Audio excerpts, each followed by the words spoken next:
Abraham Lincoln, A History, Volume 1, by John G. Nicolay and John Hay. Preface. Author's Preface. A generation born since Abraham Lincoln died has already reached manhood and womanhood. Yet there are millions still living who sympathized with him in his noble aspirations, who labored with him in his toilsome life, and whose hearts were saddened by his tragic death.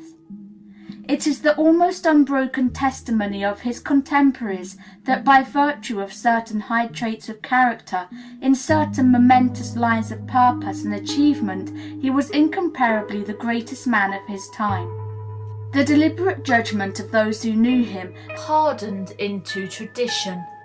For although but 25 years have passed since he fell by the bullet of the assassin, the tradition is already complete. The voice of hostile faction is silent or unheeded. Even criticism is gentle and timid.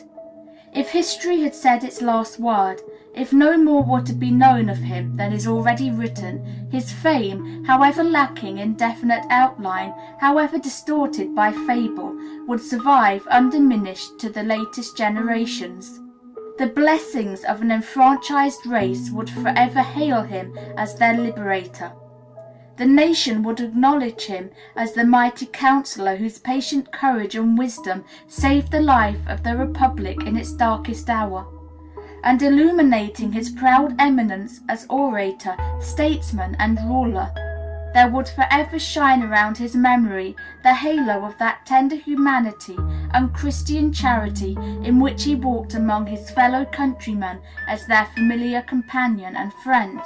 It is not, therefore, with any thought of adding materially to his already accomplished renown that we have written the work which we now offer to our fellow citizens.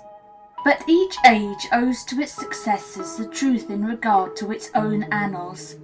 The young men who have been born since Sumter was fired on have a right to all their elders Know of the important events they came too late to share in.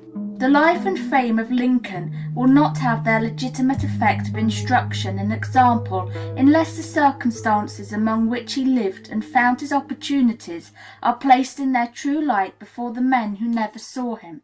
To write the life of this great American in such a way as to show his relations to the times in which he moved, the stupendous issues he controlled, the remarkable men by whom he was surrounded, has been the purpose which the authors have diligently pursued for many years.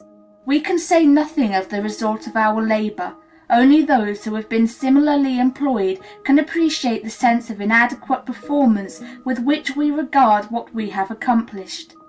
We claim for our work that we have devoted to it 20 years of almost unremitting assiduity, that we have neglected no means in our power to ascertain the truth, that we have rejected no authentic facts essential to a candid story, that we have no theory to establish, no personal grudge to gratify, no unavowed objects to subserve. We have aimed to write a sufficiently full and absolutely honest history of a great man and a great time, and although we take it for granted that we have made mistakes, that we have fallen into such errors and inaccuracies as are unavoidable in so large a work, we claim there is not a line in all these volumes dictated by malice or unfairness. Our desire to have this work placed under the eyes of the greatest possible number of readers induced us to accept the generous offer of the Century magazine to print it first in that periodical.